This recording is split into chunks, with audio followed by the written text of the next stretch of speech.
আজকের ভিডিওতে আমরা রায়মার্টিন প্রশ্নবিচিত্রা ভলিউম 1 তোমাদের যে ইতিহাস সাবজেক্ট রয়েছে সেই ইতিহাস সাবজেক্টের 5 নম্বর যে স্কুলটি রয়েছে সেই প্রশ্নপত্রের উত্তরসহ সমাধান আমরা দেখে নেব।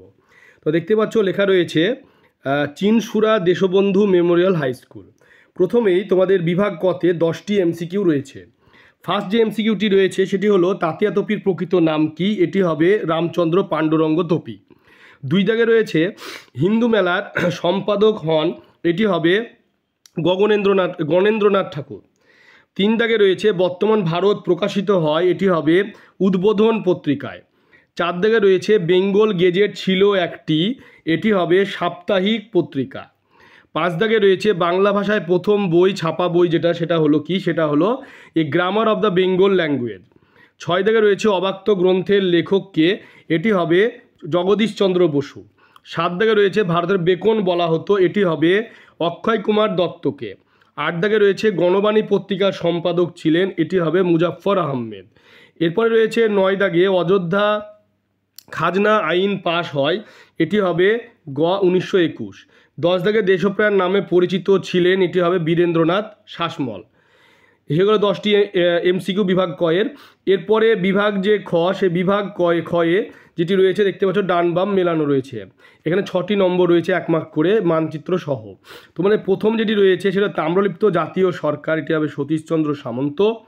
তারপর তেলেঙ্গানা আন্দোলন হবে ইয়েলো রেড্ডি। রবীন্দ্রনাথ ঠাকুর, এটা হবে হিতৈষী বিল। হয়ে গেল। এরপরে তোমাদের মানচিত্র 2.2 দাগে রয়েছে যে 1857 বিদ্রোহী কেন্দ্র ব্যারাকপুর, গোয়া, ঝাঁসি।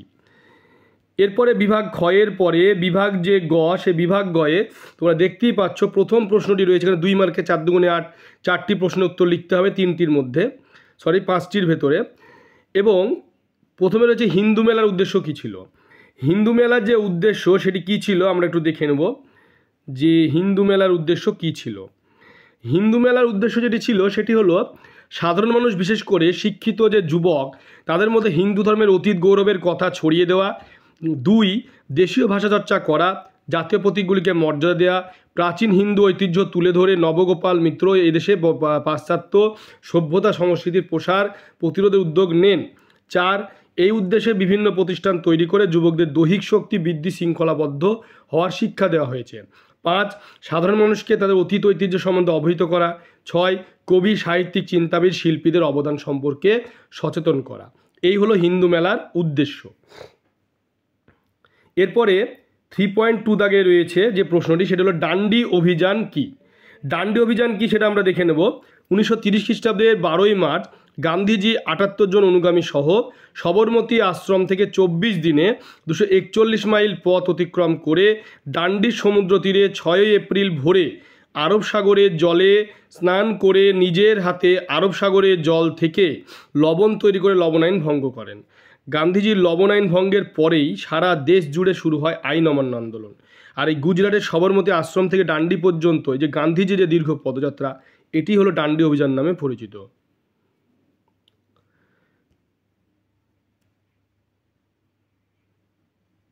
এরপরে রয়েছে 3.3 দাগে সিভি রমন বিখ্যাত কেন। সিভি রমন বিখ্যাত কেন তার বড় প্রশ্ন, এই যে প্রশ্নটির উত্তর হলো সিভি রমন ছিলেন একজন ভারতীয় বিজ্ঞানী যিনি রামন ক্রিয়া আবিষ্কারের জন্য বিখ্যাত হয়েছেন। সিভি রমন 1930 সালে পদার্থবিজ্ঞানে নোবেল পুরস্কার লাভ করেন। নোবেল পুরস্কারের বিষয় ছিল আলোর বিচ্ছুরণের ক্ষেত্রে সিভি রমনের মৌলিক আবিষ্কার।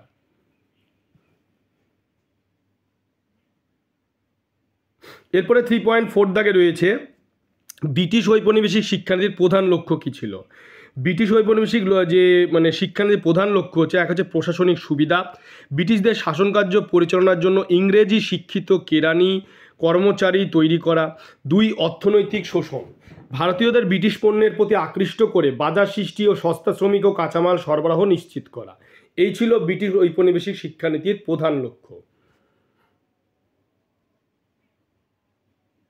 এরপরে 3.5 দাগে রয়েছে ভারতে মে দিবস কবে কোথায় প্রথম পালিত হয়। ভারতে মে দিবস কোথায় কবে প্রথম পালিত হয়? ভারতে প্রথম মে দিবস পালিত হয় 1 মে 1923 সালে। এটি চেন্নাই তৎকালীন যে মাদ্রাজে হিন্দুস্তান লেবার কিষাণ পার্টি কর্তৃক পালিত হয়েছিল। এই অনুষ্ঠানে নেতৃত্ব দিয়েছিল কমরেড মালাইপুরাম সিঙ্গারা ভেলু চেত্তিয়া, যিনি ভারতের কমিউনিস্ট আন্দোলনের একজন অগ্রণী ব্যক্তিত্ব ছিলেন। একই দিনে তিনি the Labour Kisan Party of Hindustan প্রতিষ্ঠা করেন। এরপরে বিভাগ যে ঘ সেখানে 4 মার্কে 4 দুগুণে 8, 4 মার্কে 2টি প্রশ্ন লিখতে হবে, 3টি প্রশ্ন দেওয়া রয়েছে। টিকা ইলবার্ট বিল, ইলবার্ট বিল বিষয়ে টিকা লিখতে বলা হয়েছে। তো ইলবার্ট বিল বিষয়ে যেটি হবে প্রশ্নোত্তরটি তোমরা দেখে নাও। এখানে ইলবার্ট বিল বিষয়ে লিখতে হবে ইলবার্ট বিল কি, সমমর্যাদা, শ্বেতাঙ্গদের ক্ষোভ, শ্বেতাঙ্গদের আন্দোলন, ভারতসভা আন্দোলন, লেখনীতে প্রতিবাদ, এইসব টপিকের উপরে ইলবার্ট বিলটা লিখতে হবে।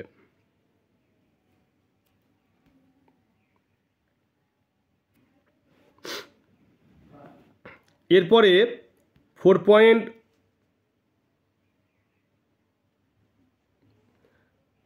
পরে 4.2 দাগে রয়েছে ছাপাখানা বিকাশে উপেন্দ্র কিশোর রায়চৌধুরীর ভূমিকা আলোচনা করো।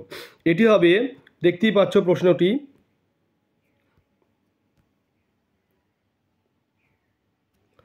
এটা হবে ছাপাখানা ক্ষেত্রে যে উপেন্দ্র কিশোর রায়চৌধুরীর ভূমিকা, your I and sons, halftone block তৈরি, ছবির ব্যবহার, ছবির যে ব্যবহার, তারপরে স্টুডিও, তারপরে যে প্রকাশনা, এইসব টপিকের উপরে প্রশ্নোত্তরটি লিখতে হবে।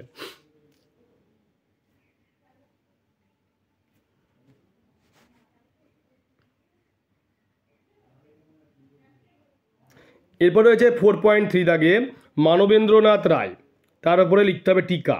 সেই টিকাটি দেখে নাও, মানবেন্দ্রনাথ রায়ের উপরে টিকা, সেটি তোমরা দেখতেই পাচ্ছ। এখানে টপিক ভূমিকা, বিপ্লবী আন্দোলনে অংশগ্রহণ, কমিউনিস্ট পার্টি প্রতিষ্ঠা, ভারতে কমিউনিস্ট আন্দোলনের ভূমিকা, কমিউনিস্ট আন্দোলনের পরিচালনায় যে রণকৌশল, এইসব টপিকের উপর লিখতে হবে। তোমরা ভিডিওটি বেশি করে শেয়ার করবে, চ্যানেলটিকে অবশ্যই সাবস্ক্রাইব পাশে থাকা বেল আইকনটি তোমরা প্রেস করবে, যে পরবর্তী ভিডিও নোটিফিকেশান তোমাদের কাছে পৌঁছে যায়।